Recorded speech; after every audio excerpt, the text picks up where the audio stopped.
PW Hustle Networks present PWR at the Movies. Join the Professor, Tommy Wonder, and JB as they discuss the greatest pro wrestling moments in movie history.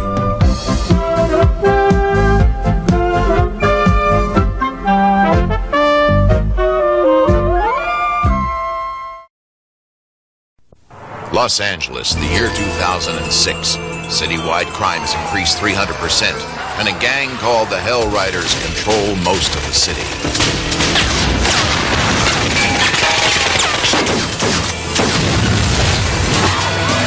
They're heading for the zone. The Hell Zone, where laws don't exist and murder is the local currency. Good day to kill a cop. Now that wasn't very neighborly, was it? Lab says it might be AIDS vaccine. Well, if the Hellsiders are running this stuff, Let us go undercover. Anyone can visit my club if they want to play. A pair of tough cops on an undercover mission enter the Hell Zone, where a criminal mastermind has created a game, an arena of death ring fighters. Their job to expose an illegal AIDS vaccine racket. You use a stick like you've used one before. yeah, well, I practice a little. But they discover that skill doesn't always determine the victor in the arena. It's run by a computer. It was Drexel. Want you out of there. If we have a contact. It's too dangerous. Hey, that guy's a cop. I have a message to get to your husband. I'm going into the zone to get Drexel.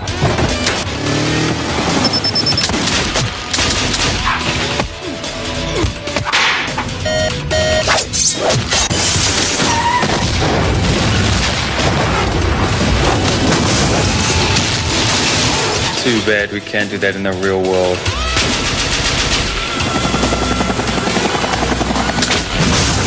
LAPD. Rock and Roll Division. Firepower.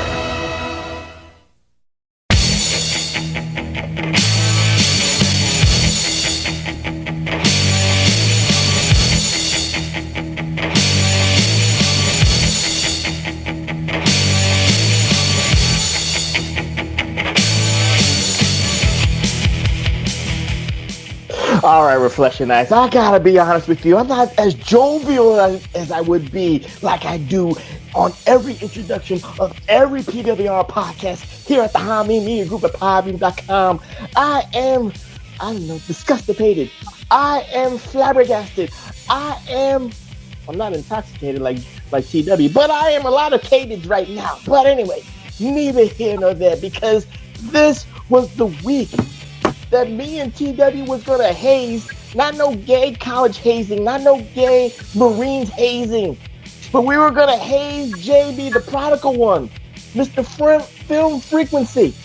This was his homework, and this motherfucker just somehow, somewhere gets COVID in New York on his birthday. What is with you all in getting COVID in New York, TW? You got sick. JB got sick. I didn't get sick. I just get the cold. That's it. And TW is just trying to sway the professor. He's trying to calm the professor down by doing that god awful brushing of his beard. I don't know why he just does that when the cameras are rolling. Could have done that before I did the countdown. But again, I am flabbergasted. I am disgustipated. This was supposed to be the hazing. We were supposed to get JB. He was supposed to get his ass ringed by doing his homework and doing it well on the movies. We know you don't like this, Reflectionites. Maybe Josh Floberg likes it. Maybe Christopher Paul Bruce Riddler likes it. Maybe Greenpeace likes it. But we know that this is not one of the popular selections. But like I say, well, TW said it last week, but we have to pop ourselves. We got to get motivated for doing the show every week. So materials is a bitch on when it comes to wrestling. But the catchphrase is, we watch the movies so you don't have to.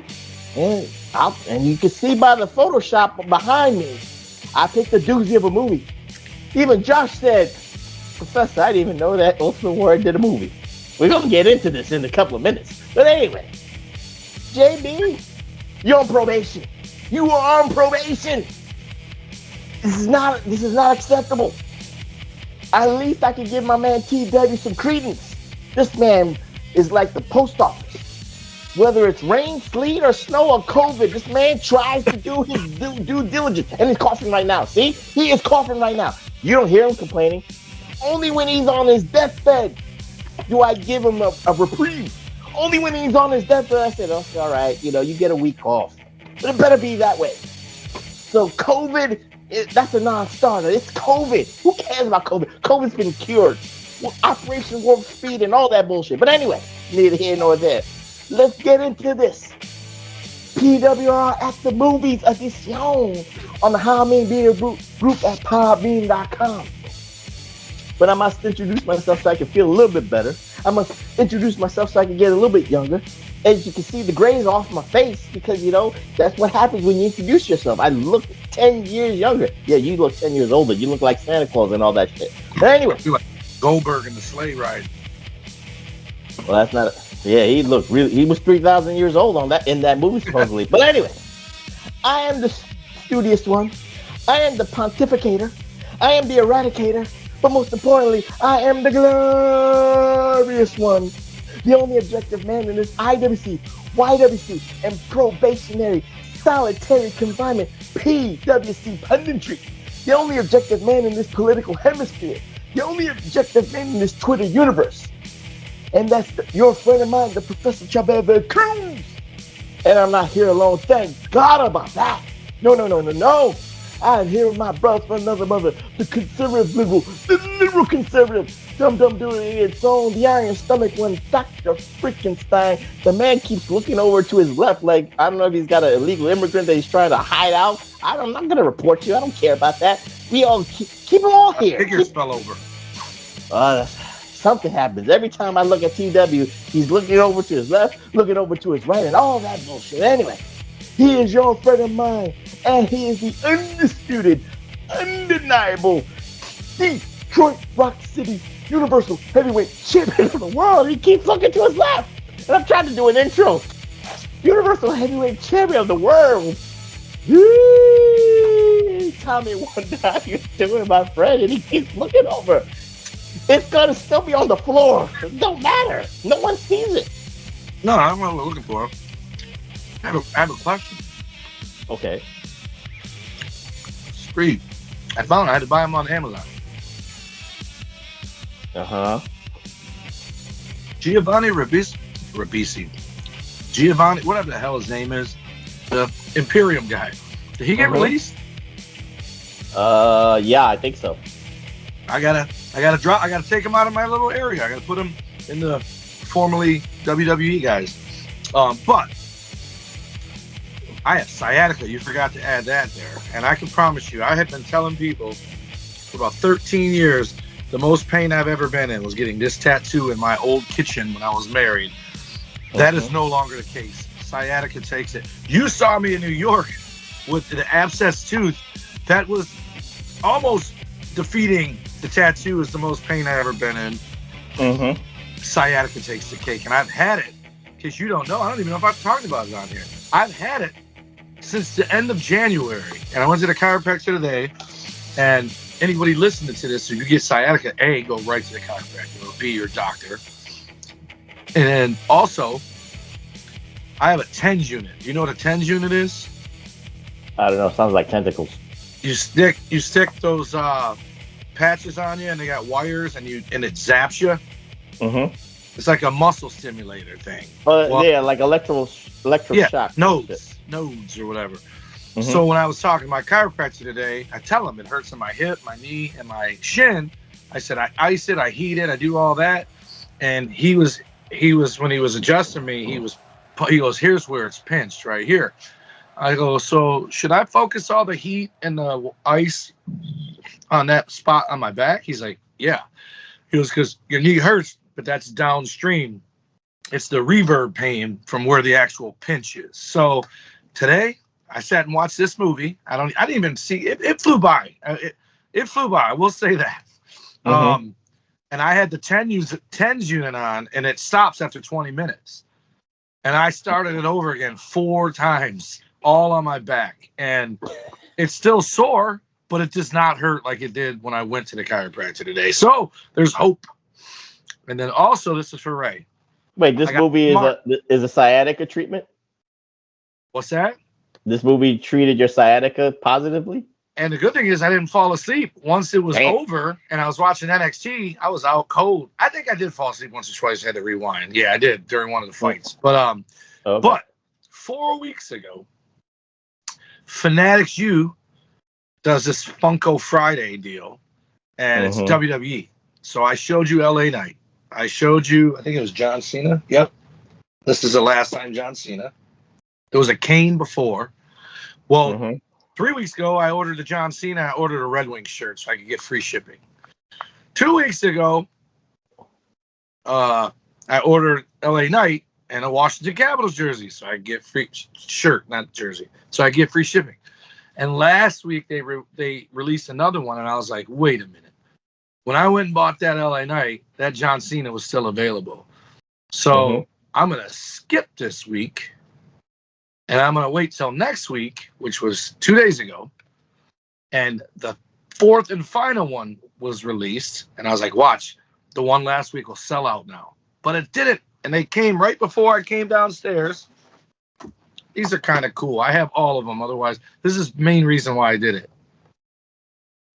But they're Hall of Fame Funko Pops. You got the Dudleys.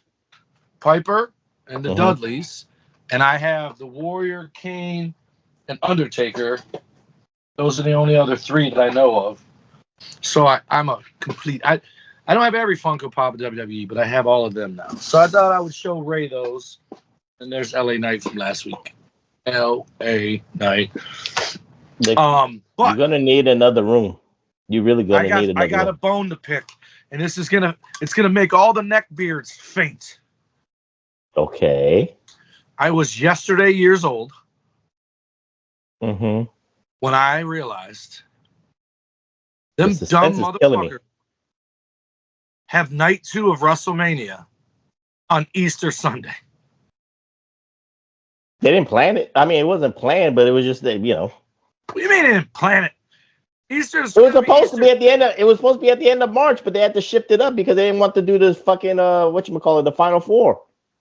They shifted up. They had no choice, and now they had to do. So they didn't look at the calendar and go, "Fuck, that's Easter." No wonder ticket sales are fucking slow. Who's gonna first of all be in Sin City on Easter that doesn't already live there, and B, go to wrestling instead of the family dinner?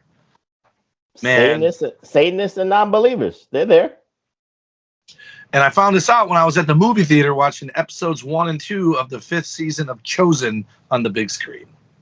Cool. Well, at least you learn something every day. You're never too old to learn something new every day, Reflection.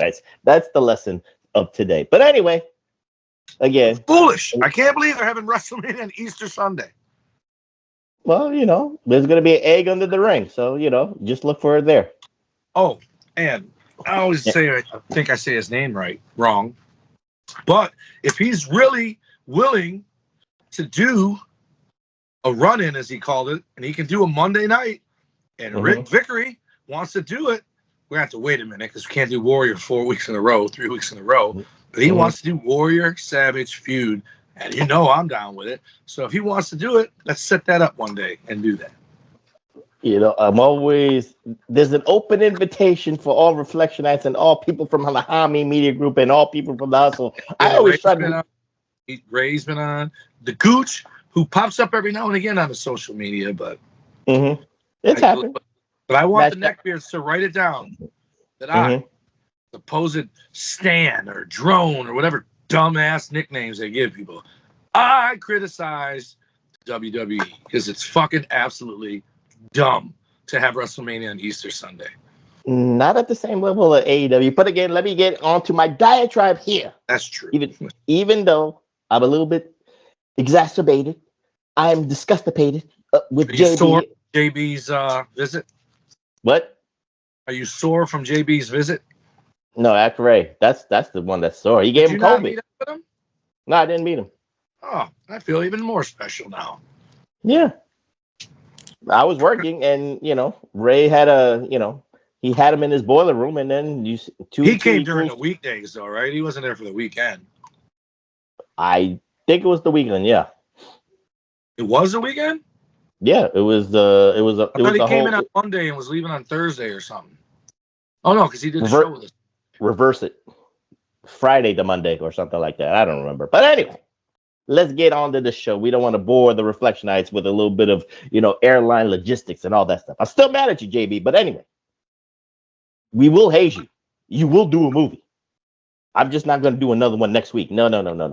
I can't punish TW. I can't punish myself again. But anyway, Or we the must. 12.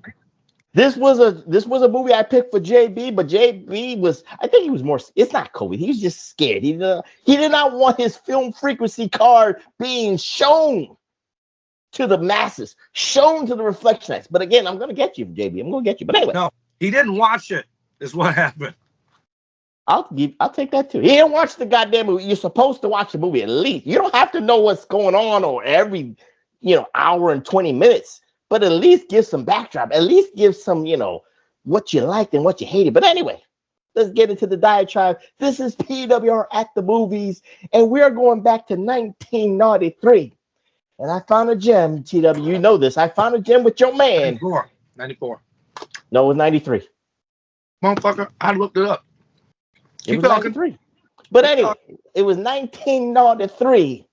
And this was a gem of a movie starring TW's favorite, Jim Hellwig, a.k.a. the Ultimate Warrior, but he couldn't use the Ultimate Warrior on the marquee, if you will.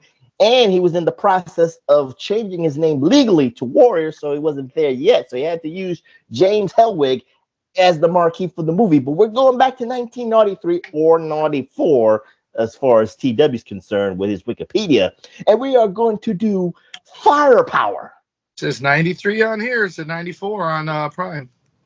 I told you, never doubt the professor. But we are going back to 1993 and talking about Firepower with James Hellwig. And you know how we do this, TW. We've got to talk at least about the wrestling business. And just like the last movie we did with Edge, we don't have to talk about the business itself. We just got to talk about the individual because it makes it an easier subject to talk about. We got to talk about the Ultimate Warrior because this is a very funny time for the Ultimate Warrior. Career-wise, maybe, personal-wise, and all that stuff. He was going through a lot of shit mentally. And maybe, the steroids, and maybe there was drugs. I'm not even going to talk about that. But we could tell that there was some mental shit going on with the Ultimate Warrior. Because by this time in 1993, Reflectionites, he's already been fired twice by Vince McMahon and the WWE. He's already feeling the pains of reality where you don't have the machine behind you promoting you when you're going to do these ventures, when you're going to do these movies and all that stuff. But I will say this because, again, while he's going through probably a divorce or some kind of thing, or he's having some marital problems, TW, or relationship problems with his girlfriend and all that stuff, because I remember the Dark Side of the Ring stuff, he has to, go on with his life. He's got bills to pay. He's got a mansion in Arizona, all this shit. So it behooves the Ultimate Warrior to try, and reflection as I'm saying this loosely, to try and venture off into Hollywood because, again, he's got rock star looks. He's got the Metallica, Winger, Bon Jovi hairstyle, especially for this 1993 movie and all that stuff. So Ultimate Warrior is trying to venture out and trying to use, his name and his likeness as best as he can. But again, the marquee says James Hellwig. So 9 out of 10 people will not know who the fuck is James Hellwig unless they, go to Blockbuster. They go to that's April Fool's. But anyway, go to Blockbuster, go to what you would call the TW, the movies, to find out that James Hellwig is actually the Ultimate Warrior. So with that being said, TW, this is a topsy-turvy reality for James Hellwig and all that stuff. Again, no Vince McMahon behind him to support him. The checks are not coming in. So this movie is make it or break it. And we know he didn't make it, but it's hindsight's 2020, all that stuff. Because again, after this, he does the indie shows, and there was rumors that he was dead until he popped up again in 1996 and all that stuff. So what say you, TW, about the Ultimate Warrior and all that stuff? He is in the absolute best shape of his life here. And there's a part in the beginning when he first gets on camera where it looks like he's got the little, remember when he only painted the little warrior symbol on his face, like right here, instead of painting his whole face, to the point where I thought he really had it on his face in the movie too. But he's in absolute great shape. Because remember when he came back, was it 93 WrestleMania when he came back? Or was it 92 WrestleMania? What, the second one? No, the one where he saved Hogan from Sid and Shango. 92. So he made it a year and a half before he was gone again. Because he got fired in the summer of 93. No. Here was it. He got fired the first time in SummerSlam 91, returned at WrestleMania 8, 92, then got fired by November 92 for the second time. Okay, so he didn't make it a year. All right. But by the time he does this movie, like he was massive before the return. And when he returned, that was when the rumors of him being dead and all that was. His hair was short. By this time, he's got the big hair. And he's just jacked. And the other guy in the movie, Sledge, who was my favorite guy in the movie. At first, I didn't like him at all. And then I loved him. But I was like, man, that guy's probably the Warrior size. Until he was next to him. And I was like, holy shit. And they even tried to work the cameras to make him look similar in size. But it was one angle where you're like, that dude would fit inside of the Warrior. But it's just such a shame that he gets in this good a shape. And his hair's back. And I think the problem when he made the return that 6 months is when he was wearing them singlets, especially the one with the flesh and then the brick. He just looked better in the Warrior gear, the tights with the tassels and whatever. But again, remember, I'm telling you, this is a topsy-turvy reality for a Warrior because we don't know what's in his head. You know, it could be a mental. He probably had body insecurity, so he put the singlet on to look bigger because he probably had some insecurities because he definitely was lighter than he was when he left. But I was happy you sent this because I just got to say this before we review it. Okay. It's close, but it's not as bad as fucking Money Plane. Money Plane is still work.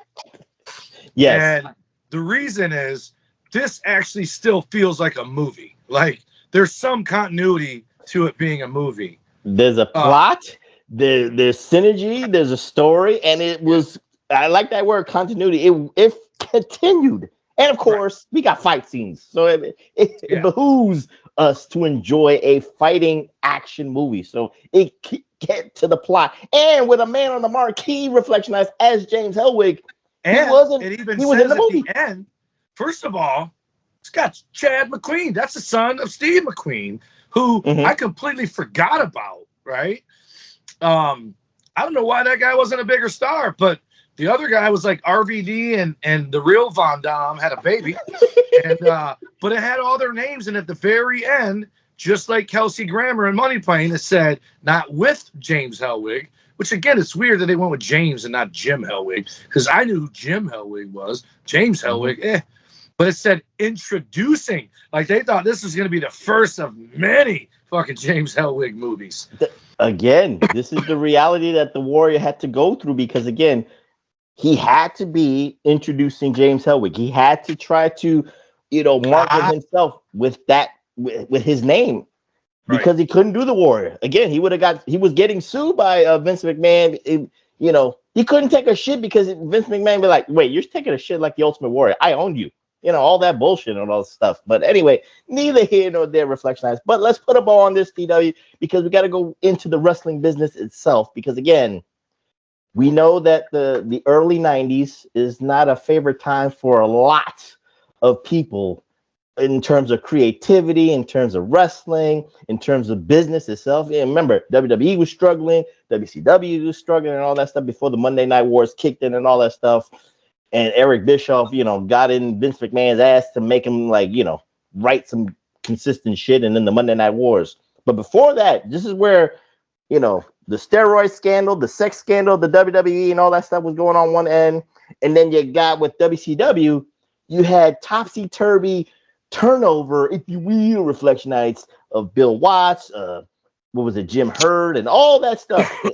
and all that stuff. So with that being said, Again, COVID is a motherfucker. Inside joke, Reflection Nights, inside joke. But PW, the problem with this movie is again timing. Hulk Hogan is doing movies in the early '90s, like Mr. Nanny. They're bombing. He's trying to do the Hollywood the shift. It just isn't working for Hogan. James Hellwig, whatever you want to call him, he is begging to be, welcome in the bosom of Hollywood, but he doesn't offer his asshole. So what's ATW about that?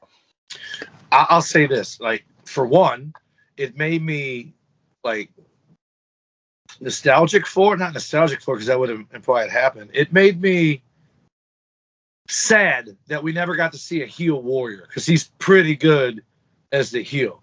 They're smart, and he has very little lines, right? Mm-hmm. He's basically the Ultimate Warrior when he's in the little octagon, and when he's not, he's just badass. And they make it out like he's the head guy, but he's really not. He's the henchman for Mr. Drexel. But he does such a good job. Wait. Are you being a little biased because it is your man James Hellwig doing this? No. Okay, I I'm was just making expecting sure. it to be horrendous, but he did what he did good, and I thought, wow, he would have probably been a good heel, because you think about it, like Sting was pink surfer dude, whatever, and he saw the writing on the wall. Glam is out, grunge is in, and he's like, pretty soon these fuckers are going to start booing me if I don't change something up. And he turned into that darker Crow character, right? First, he grew his hair out and stopped bleaching it, because he realized he can't be that 80s surf boy, because it happened to Hogan. They turned on Hogan. Sting had forethought. Warrior was still Warrior, right? Got a little darker in WCW as the One Warrior Nation, but still, it was the same guy. I think heel Warrior, especially, it would have been, how awesome would it have been heel Warrior with Bobby Heenan? It would have been incredible. And if he just didn't talk, just showed up and whooped ass like Goldberg, right? Like Goldberg's fucking popularity died. Or be like a Terminator, just less talking and just more action and all that more stuff. Destroying. Yep, more terminating. Yep. Right. And I just saw it and I just thought, wow. But and that's what I was saying about this movie. Money Plane had fucking terrible acting abound, right? At first, I thought Sledge was, this is a fucking bad actor. But the more that movie played on, this is weird that I'm even saying this, the less likely I felt like I was watching a movie and more like I was watching it for real. Like, it didn't feel phony. You know what I mean? If that makes any sense, other than some other stuff. And once we start talking about it, but I just think I think the word you was looking for is authentic, not phony. Authentic. That's what it is. And so I believe it was Austin's first movie. He was the bad guy for somebody. Was it maybe not even his first movie, but was he in one of the Expendables and he was a bad guy? The first kind of like acting role of a bad guy that Austin played was, I think, Walker, Texas Ranger. He did that. Then his first movie was with Don Johnson. Don Johnson. Oh, the TV show. No, I'm talking about the thing. Austin made a movie where he was not the bad guy. He was the bad guy's henchman. He was Terry Funk in Roadhouse. He didn't talk much, but he fought whoever. Then he's in The Longest Yard. Then he did it bit by bit. And I think this was a fitting start for Warrior, where he didn't have the pressure of being the dialogue guy. He didn't have the pressure of being the main guy or the main heel. He just was there. And my favorite scene is where he's kind of just sitting there and Drexel's talking to that kid who, one of my complaints about the movie, they actually corrected during the movie. So I'm like, damn it, now I can't complain about it. But I'm going to talk about it when we talk about the movie. But that guy's letting them know they're cops. I want to kill him. He's like, no, we got someone for it. And Word just sat up. Like, it was awesome. Well, there was some, I'm not going to say plot holes, Reflection Nights with this movie, but there was some editing fuckeries, if you will. So, there was some editing botches, if you will. And the director forgot what the fuck he was filming like 10 minutes prior to 10 minutes after and all that stuff. But we'll get into that in a bit. But we are going to talk about firepower. This was in 1993 TW, but again, this was in the future. This was based on the future, and I believe the year was 2006. Yep. If you for the future. But about a news reporter who said that the town was created in 99, 7 years ago. Yeah, and all that stuff. But let me translate it for 2025 purposes. Reflection, and TW will love this. This is the reality that we are in because Donald Trump is president. The tariffs didn't work. The country all hates us, and this is what we get. This is what the movie is, TW. This is what happens with all the tariffs and all the bullshit and all the kingdom that Donald Trump does. And then, you got secular worlds. You can't pay for gas anymore. You can't even pay to sell it. You can't even sell your car without sleeping with somebody, and the person doesn't even want to sleep with you for the car. Certain things just, again, in Donald Trump's world, Reflection just doesn't work. This movie is just proof positive that Donald Trump's way doesn't work either. So Republicans don't work, Democrats don't work, because now the Democrats have made a free zone where there's no laws, no nothing. It's socialism. It's not even socialism. It's just free zone. Supposed victimless crimes are not being. It's actually a great idea, except for there's one problem. What's the problem? Who the fuck is going to willingly live there? You saw people do not want to live in Trump's world. You got to go to the free zone. So whatever criminal, where prostitution is legal, fine. Drugs are legal, fine. But gang violence retaliation is not illegal. So you're gonna just get caught in the crossfire. It's insane. It's the apocalypse without it being with running water. That's what it is. It's the apocalypse for the people that don't want laws.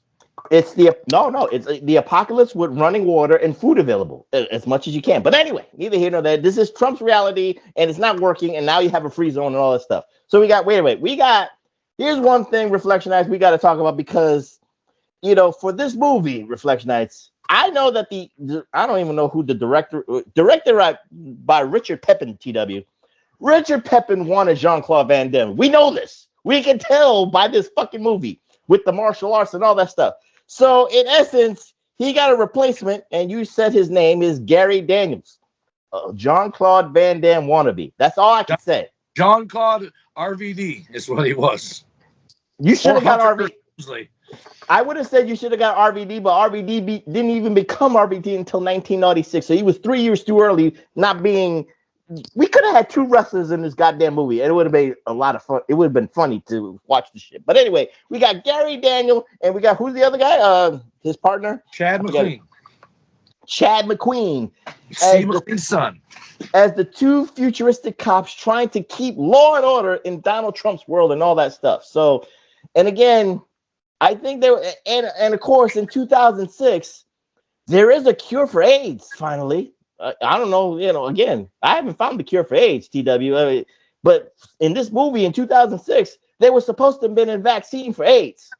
And these hooligans and these thugs and the biggest henchman, you said Drexel, is having his minions do all these bad things in Trump's world, and then they all go back to in the free zone and all that stuff. And the lead and the henchman, the number one henchman for Drexel is played by the guy behind me named the Swordsman, which was a funny ass name because his name should not have been the Swordsman, Reflectionites, because he did not know how to wield the sword. He was bad at it. TW, I hate to say this, but the Ultimate Warrior sword action in this movie reminds me of Star Wars New Hope with Obi-Wan Kenobi. In his old age, he did not know how to work a lightsaber. Like Star Wars Episode 4, the fight between Obi-Wan and Darth Vader does not compare to Revenge of the Sith when it was Anakin against Obi-Wan. The swordsman was Obi-Wan. Younger Obi-Wan. No, but this swordsman, the Ultimate Warrior swordsman, was fucking Obi-Wan when he's old and decrepit and all that stuff. What say TW about the plot and all that stuff, and of course the henchman, the swordsman, the warrior, and of course you can see he's done robbery, loitering. I got forced entry, attempted murder, possession of a firearm. That looked like the second or third page. The first one said murder. It said murder on it. I like it. So here's the funny thing, because it's 93. This is almost a shot at UFC, because right around then, 93, 94, 95, that's when John McCain was trying to shut it down, calling it human cockfighting. And this version of it, the reason he's a swordsman, it's do you play WWE 2K? I played it once or twice. So you try to get a weapon under the ring, and this thing spins around, and you pick whether you grab a chair, a bat, or a kendo stick, or table, and so or ladder. This reminds me of that.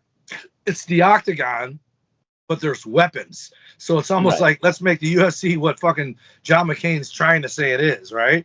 I would not say it was UFC. I don't know when the UFC actually started TW, so it might have been 93, like you're saying. It was. It was right before. It was already going when I started training to wrestle in the winter of '93. Oh, okay, but it wasn't as popular with the wording, and it wasn't regulated. Branding. It wasn't regulated. It was. But you and me could fight Andre the Giant and get our asses killed, and that's what they changed. But the word that I knew, let's say in 1993, and you knew, was from Bloodsport with Jean-Claude Van Damme, Kumite. So you would thought that this was the extreme style of Kumite. That's the way I kind of went on it. No, so, for sure.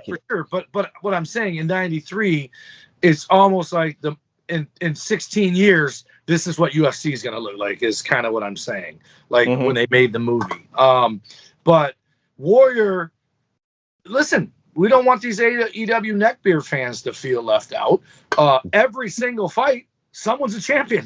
So you get a belt, you get a belt, you get a belt. Okay, that's a little bit extreme, reflectionized, but I'll give him a pass because that shit popped me. But anyway, that's some bullshit. But Warrior is more than just a fighter. But like I said earlier, he ends up being, he's like the henchman for Drexel, who owns the city.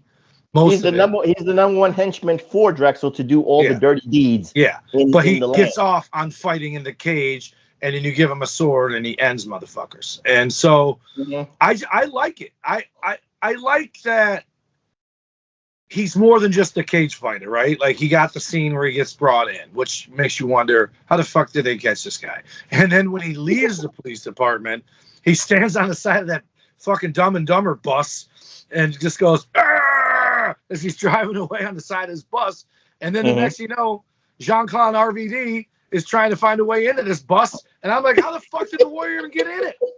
He's standing on a bumper with no doors, and now he's in it. I can't get over that Jean-Claude RVD. I'm gonna keep popping every time I hear that shit. It's just funny. It's funny again. Like, they do all this bad stuff in Trump land, and then they have the the invisible line TW when you go into the tunnel and then you're in the free zone and all that shit. But quiet is kept. The stupid things, I guess you could say the botches, if you will. Now, again, it's almost like a smoke screen. It's almost like a decoy to do all this stuff for the cops to do all this so that the henchman could actually come in to one of those precincts, which is played by James Hellwig. So one of the first fight scenes, Reflectionites, is James Hellwig against two cops. So it turns into LAPD and all that stuff, TW. So again, I'm going to give this. He's holding back because he doesn't want to give why he's the henchman. He doesn't want to give out why he's the number one guy. But he has a presence and everybody knows who the swordsman is. So when you're under the swordsman, you're not only afraid of him, but you got to do the bidding of the henchman. So let's say he actually baited the cops to beat his ass, to put him in jail, so this way his guys can release him. Well, let's take it back and rewind it back real quick. Like we forgot to talk about how this fucking horrific movie started. Go ahead. They're in a fucking chase. First of all, the two dudes are in the fucking diner. And I'm looking at the fucking guy who has not a fucking ounce of fat on him, who's eating fucking syrup and fucking whatever the fuck else, a Coke. And then Chad McQueen is eating ketchup. And they're watching. Those tariffs are fucking up us. We can't afford anything with these tariffs, TW. It's Trump land. It is what it is. They don't look like they eat the food that they're eating. They look like they eat grass, right? Well, not Chad McQueen.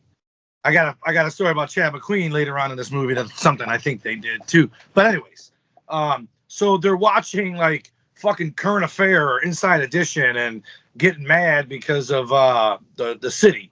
And then they get the thing. So then they go join this car chase.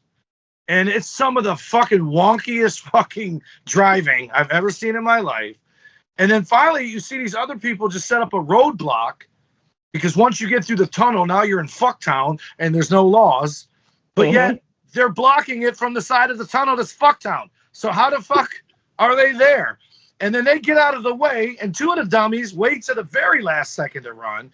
And then the dude in the fucking blue Malibu or whatever they call it, which was a black and white zebra fucking striped car, them and the cop right behind them, which I thought was fucking our two fucking heroes, were the car closest to them. They fucking, not only do they crash and blow everything up, they're together like they did it in tandem, and they're both flipping together. And I actually thought, well, that can't be my guys because there's no way anybody survived this car crash. And next you know, there's motherfuckers getting out of these cars like clown cars. Just this guy's got a gun, this guy's got a gun, not a bruise, not a burn. Just it's the future. Those cars are made to last, or the case may be. I don't know. They're smiling and they're shooting at 9 guys that are fucking pointing at them with guns, and they're like, ha ha ha. And finally, after 18 shots, they finally killed the bad guy. And it's like, what the fuck is happening here? So now we go to the Warrior. He gets brought in after the fucking poor man's Richard Grieco gets brought in. And this is going to lead to my first, like, what the fuck? He comes in, and I like when Jean-Claude RVD punches him in the face on the way out of the jail. And Warrior comes in, and they set everything up. First, the little nerd, Grieco, uncuff him so we can process him, because everyone's got a barcode on their wrist that they never talk about. That's the fucking mark of the beast. They never talk about it. So then the Warrior does it, and he just laughs and starts beating these guys' ass. Here's my problem with this fight. What's the problem? No. I said he's baiting the cops. I know what you're saying. So it's 2 guys. The chief, who's a fucking asshole and probably the only bad actor in this movie. He's horrible. Looks like a poor man's Kelsey Grammer. Feel like it was Money Plane 3. I thought the lady cop was actually bad, but that's just me. Yeah, she was pretty fucking bad. But this guy's just standing there and goes, oh shit. Yet he's got a gun the whole time. And Warrior's just whooping these guys' head. Then he grabs this guy's leg and snaps it in half at the fucking hip. I'm like, well, that guy's dead. And then he takes the other guy, twists his arm around, and fucking snaps his arm. And those are the 2 cops that tase him, handcuff him again, and walk him out of there. And I'm like, what the fuck? What kind of low-budget movie is this that they couldn't have 2 more fucking dudes come in here and grab him? It's bad. Not only do they have bulletproof vests, TW, they got bodyproof uniforms. So they can't get their arms broken. They can't get their legs broken. Or it heals itself. I don't know. I'm just trying to help. I'm trying to help justify whatever this movie is. All I'm saying, Reflection, is the Warrior baited the cops because he was at minimum security, and that was the plan all along and all this shit, whatever the case may be. But the chief was like, why the fuck are you bringing him here? Take him to maximum security. Well, we thought that's where they would assume we were taking him. And they made it out like the swordsman was the HNIC. He was the man. And he ended up not being the man. But like you were saying, everybody knew who the swordsman was. And to answer my question earlier, who would want to live there, it actually starting to figure it out as we talk about this. Nobody lives there. They just go there to do business, and then they go back to their safe house. Otherwise, that's the only get arrested. The free zone is the only place where you can make money. Right. And try to live in Trump land and all that stuff. That's the way it kind of got justified. But the plot is that was during Bill Clinton time. Thank you very much. No, this is the future. This is Trump shit. But anyway, neither here nor there. But the AIDS vaccine is the antithesis of this movie. Oh yeah, and that's what they were watching. All this stuff, and now you got RVD. You got RVD, Officer RVD, Jean-Claude RVD, and Chad McQueen. They must go undercover to the free zone to know where the lab is, where they're making these bogus, phony AIDS vaccines. But the caveat in this no free zone bar that they is don't work like COVID vaccines. I don't know. It is what it is. Trump land, whatever you can. Warp speed. That's what you get for warp speed. But anyway, JB, that's what it is. The warp speed didn't work on your ass. But anyway, that's why you got COVID. But what's going on in this bar is you can get anything. You can get drugs, you can get prostitutes, but you got to work for a TW. And like you said, we have UFC before UFC becomes popular, or as I like to say, extreme kumite, where the fighters that's the only way they can make money. That's the only way they can get free drinks. They can't get free pussy, but they can only get free drinks. But the only way you make money is when you get into the championship level. You got to work your tiers. You got to work your way up. It's just like wrestling, TW. You got to. You win money or die. That's what But it's like, TW, the extreme commentary is like wrestling. Like you start, it's a hot dog and a handshake. Technically, you got to set up the ring, or maybe free drinks in the bar. Right, set up the ring. I actually wrestled like that at Dylan's nightclub. You wrestle like that? Oh, you set up once and then a month. I wrestled in Windsor, and my pay was an open tab at the bar. And I think I told the story. It was 10 years later. 95, I'm going on a beer run for Arn Anderson. Going, who the fuck drinks beer after doing it? I want water, right? Or Gatorade. 10 years later, I'm fucking 6 beers in before I even wrestled because I was champ. So I was fucking drunk before I even got in the ring, and then wrestled and sat around for another half hour watching football, drinking again some more. Beer is water, so it is what it is. But as like we said, Jean-Claude RVD and Chad McQueen have got to go undercover to get the information somehow, some way to know where this laboratory is, where these AIDS vaccines is being produced and all that stuff. And they picked some fucked up names. But Jean-Claude RVD, he calls himself the Hammer. Chad McQueen did not know what to call himself, so I think the promoter called him Alley Cat. But I got to talk about Chad McQueen for a second because, again, the plot holes and the botches keep strolling along, TW, because you talked about it earlier in the movie where the cops are eating kind of like grass and shit. They can't afford nothing.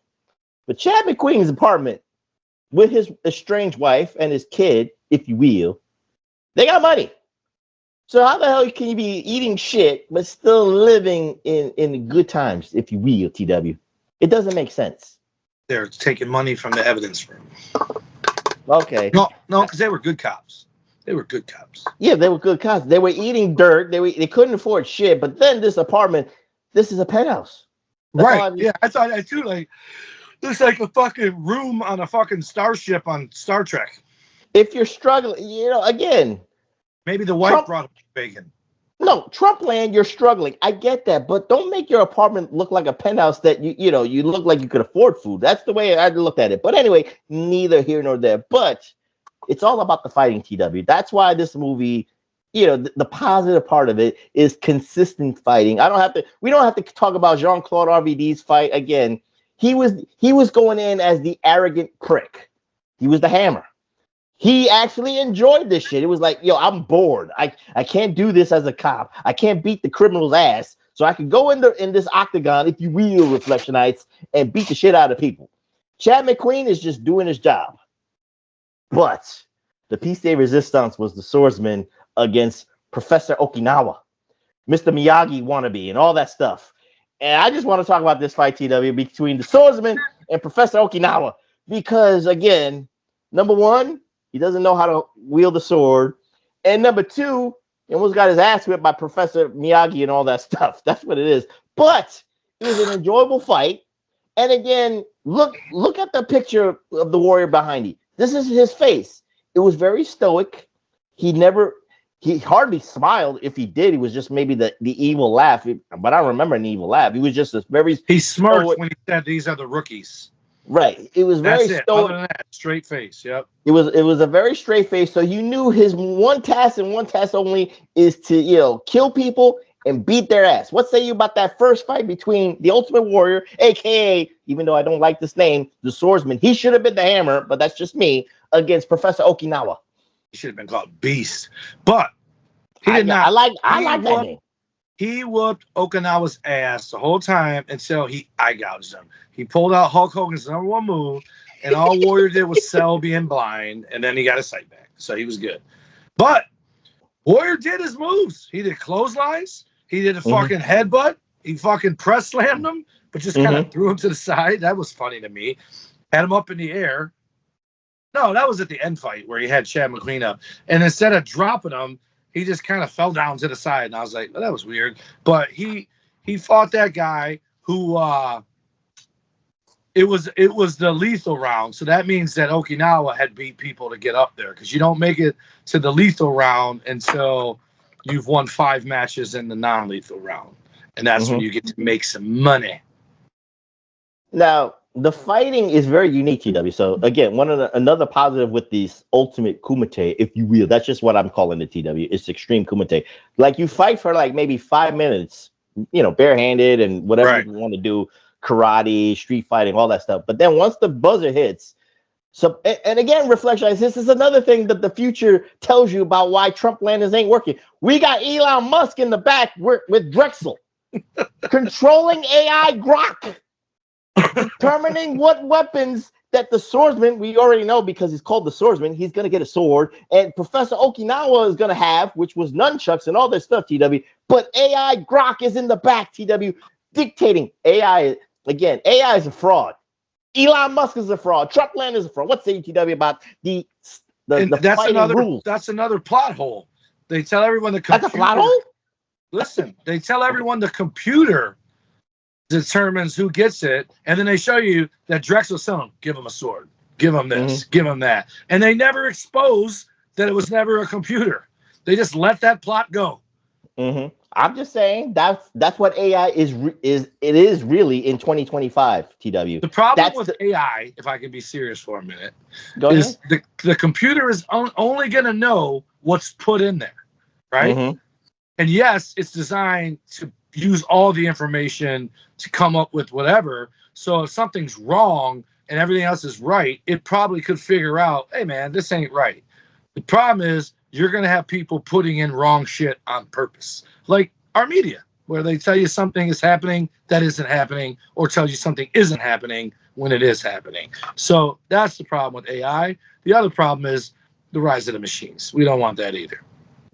Well, again, this Elon Musk looking motherfucker, AI Grok, was doing what he was manipulating the fights and all that stuff. And one of the fights, TW, and we could talk about every part of the movie, but one of the fights was this young whippersnapper named Viper who, kind of bucked the system, but AI Grok manipulated the fight where he couldn't get his sword of weapon of choice. Locked. It was locked. And the other guy, he was fighting the swordsman. It was another fight with the swordsman, and he got an axe, and he just whipped that shit, and he killed the Viper and all that stuff, TW. So again, with the fighting scenes, at least one of the positives in comparison to Money Plane, Ultimate Warrior was in this movie. He was in it for, I'm not saying a long duration, but he was in it throughout. He was in it throughout, but he wasn't from bell to bell, but he was in every scene or every segment. He would be there somewhere. Every important segment, the Warrior was involved. He killed one of the Chad McQueen and Jean-Claude RVD's buddies in the back and all that stuff. So I just wanted to point that out. Again, the Warrior was in this movie enough. He just didn't speak enough. He just spoke maybe once or twice during this whole goddamn movie. Here's my plot hole that I had a problem. Not plot hole, but my problem is poor man's Richard Grieco is in the cell when they break out the Warrior, and they just leave him there. And they're like, hey man, what about me? And they just leave him there. Then all of a sudden, they do this elaborate prison break for him. And they're like, why the fuck wouldn't they have just taken him when they took Warrior, right? But they made up for it, because when he shows up and he goes, hey man, why the fuck did you leave me in there? He goes, I think you needed to learn a lesson or whatever. Like they purposely left him in there so he would shape up. Yeah. And for the Warrior, and again, with this movie, TW, the director, Richard Pepin, he wanted Jean-Claude Van Damme. But one of the requirements of this movie was you had to die when you fought the Ultimate Warrior.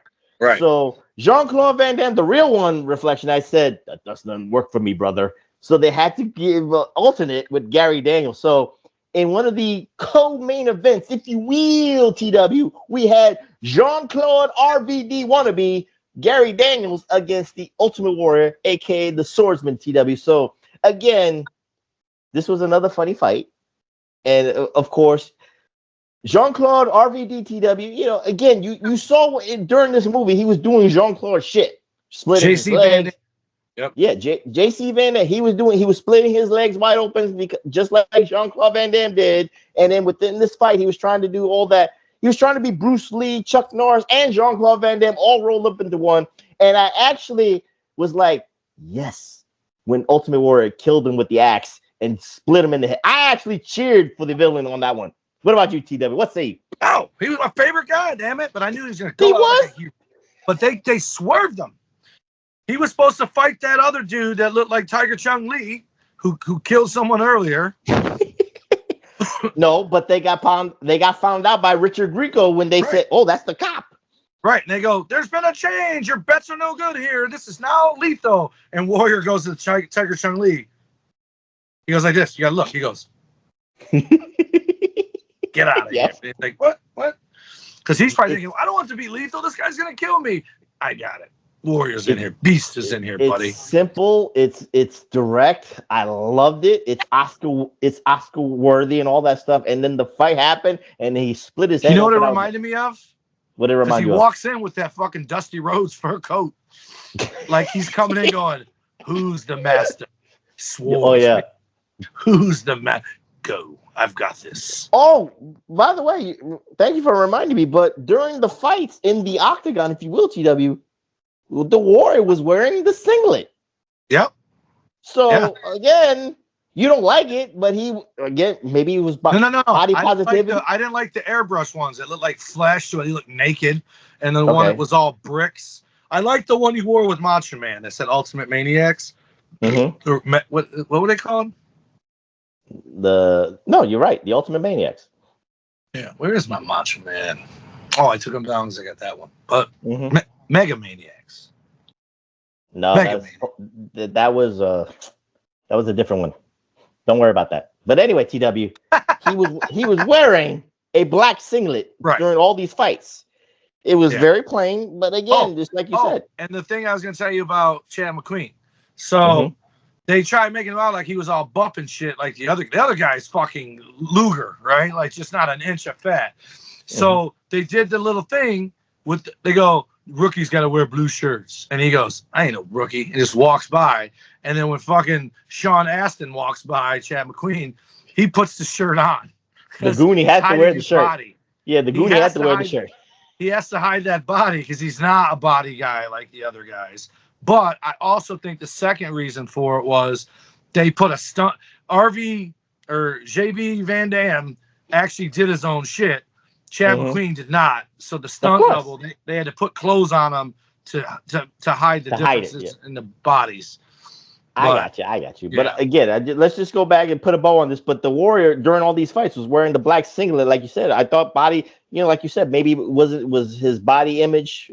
He had questions about his body image because he was a little bit leaner, a little bit skinnier, if you will. So the singlet kind of protected him and made it look. And again, with the big puffy winger hair, TW, dude, look at the hair, man. Look at the hair. Look at the hair. Bon Jovi earlier. It's Bon Jovi. It's Bon Jovi. It's Winger. It's Bret Michaels. It's all rolled up into one. It's a big puffy hair. Everything about his body, his body imaging. I think it's funny because right here in your picture, his hair's down. But when he fought in the cage, it was fucking. It was up with his fucking shown up fur coat like Dusty. Now, here's one of the problems I had with this movie, and it involved your man Chad McQueen, aka Alley Cat. Now, during the movie, he's very dedicated to his job, which I'm fine with. Undercover, he's all that stuff. The problem I have with the movie is his wife, the scenes with his wife and his kid. She's the worst actress in there, by the way. It's her. That too, but they were all. It was strained. It was almost like they were getting ready to do the express divorce in the future and all that stuff. Here's the problem I have with the movie Reflectionites, and I kid you not. 10 minutes before the movie ends, Richard Grieco gets revenge on Chad McQueen's wife because he bucks her down. And Chad McQueen, is doing this. He goes Rambo. He goes all gung-ho Rambo. He takes down Drexel. He takes down the swordsman and all that stuff. And during the bar scenes, Reflectionites, he flirts with the bar girl. He flirts with Lisa. Whatever her name was. But he flirts with the bar girl, but he doesn't take it to levels of sexual contact just yet. It was a kiss. It was a friendly kiss. She kissed him. I'll give you that. I'll give you that as a pass. But 10 minutes before this, Reflectionites, his wife dies in front. He looks at the corpse and all that stuff. 10 minutes later, He takes down the drug lab. He takes down Drexel. He takes down the swordsman. And they were this close to having him tongue down this gargoyle. But then they had to fade to black and go to credits. That was a problem with the movie I had. Your wife just died 10 minutes before the movie was over. It basically gave the message that if your wife's mad at you, it's okay if you cheat on her. That's what the fuck it was. And she wasn't even mad at him. She was worried about him because of his job. Like he was going to get hurt or killed. Yeah, that was it. We don't even know if the son got bucked down by Richard Grieco. We just know the wife is dead. No. The son was with grandma. They set that up with the phone call. Oh, God, thank God. But anyway, then he's a bad father too, because after he takes down the drug lab, she says, "Let's go. Let's get out of this town." He's a great father. He's gonna swing by with this fucking new girlfriend and say, "Hey, son, I got you a new mom. Let's go. Let's go to the beach. Let's go to Disneyland." That's a plot hole. I mean, Richard Pepin, you fucked up there. I mean, you can't do certain things like that. Killed the wife. The worst acting for Chad McQueen was when he looks and sees his wife's face and just goes, like, not no. He just goes, ugh. And then he doesn't fucking know who killed her. And he tells the chief, I'm going in. He just fucking escaped from there. And he says, I'm going in. I'm taking him down. They killed my wife. They killed my partner. If you need my badge, that's just the way it's going to be. But he goes, I don't need your badge. I need you alive. But I understand. You can go. And then he fucking lets him go. And then he's on a motorcycle with all the fucking guys shooting at him while he's driving on a motorcycle. But this is good writing. Earlier on the motorcycle was J.B. Van Dam. And he's trying to shoot at the bus, the fucking Dumb and Dumber bus, but it's hitting light posts and shit. So now he's riding it, and it's been corrected. And now he's just shooting all the guys like, and then gets in there.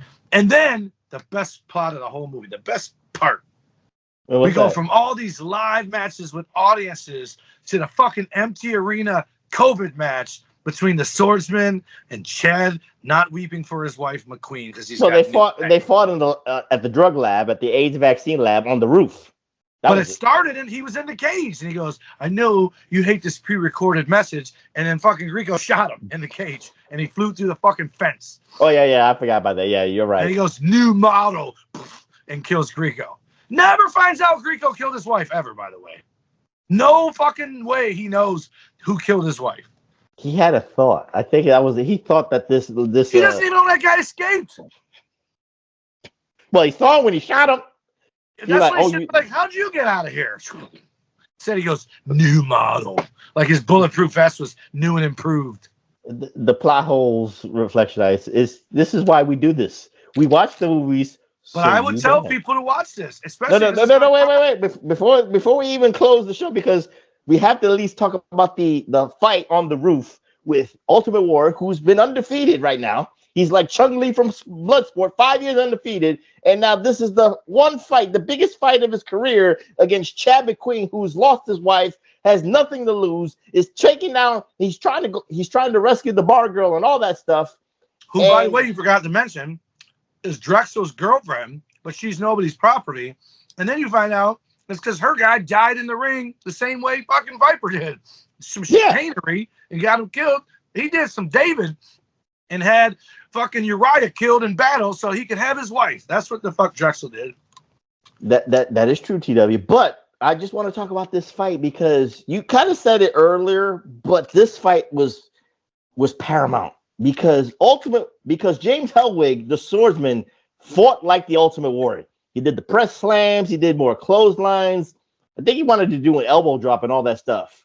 And I think he did do an elbow drop. I think he did.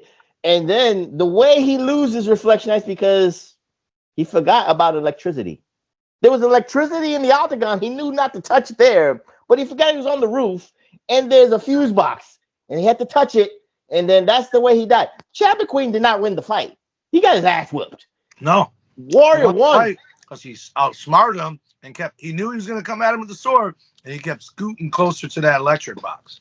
Yeah, he was playing, he was doing rope-a-dope with the sword. And the Warrior had the sword on the fuse box, and he electrocuted himself. Which was also what? Revenge for Sledge. because that's how he got killed. They made the fence electrocute him, and then he was just stunned, like Mortal Kombat, finish him, and then got scalped. But if you wanted to go with karma, TW, the best way to do this was Chad McQueen was supposed to take the sword from the warrior and split his head wide open too. That's the ultimate revenge for Jean-Claude RVD. No, he took that sword, which should have been electrocuted still, because the guy, he's still touching it. Or it should have been hot. It should have been hot. And he threw it and killed fucking Drexel. Who was about to shoot him and his new girlfriend. Yeah, and they were, and I kid you not, they were about to fuck, and then they went, they went to credit. They're fucking right now. They probably would be, but again, they had to get away from the free zone. They had to get away from Trumpland so they could go to Greenland. That's where it ended, because they wanted free health care. No. They wanted free food. No. They went to what is formerly known as Palestine, which is now Rich City. Whatever the case may be, and that's how the movie kind of ends. Lots of fighting. Lots of swords, lots of electricity, lots of AIDS vaccines that got blown up and got burned out, or whatever the case may be. Terrible lighting in this movie. Well, it was, the future was dark. It was bleak. That's what it was, kind of symbolism, TW, for all intents and purposes and all that stuff. And the budget. That too. So with that being said, Reflection, let's put a bow on this, TW. Again, this is the type of movie, since JB's got COVID right now, he could sit in his bed and watch this movie. It either put you to sleep or you will be laughing your ass off, because there was points in this movie I laughed my ass off. Like I said, the warrior splitting Jean-Claude RVD's head all open with the sword was funny shit to me. The fight he had with Professor Okinawa was funny shit to me and all that stuff. And the plot holes with 10 minutes to go, he loses his wife, gets a new girlfriend, is about to fuck her instantaneously, is funny to me. So, TW, what say you about this movie? Give your overall critique.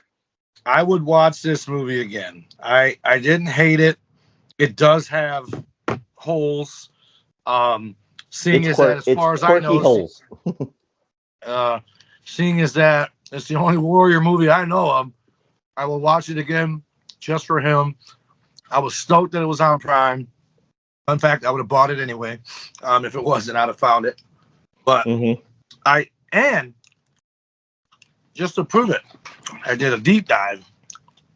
Chad Daniels, Gary Daniels, is going to be on, if not our next At the Movies, our future At the Movies, because he is also in 2010's Hunt to Kill with Stone Cold Steve Austin. And the year before that, he was in, or the same year. We did that movie.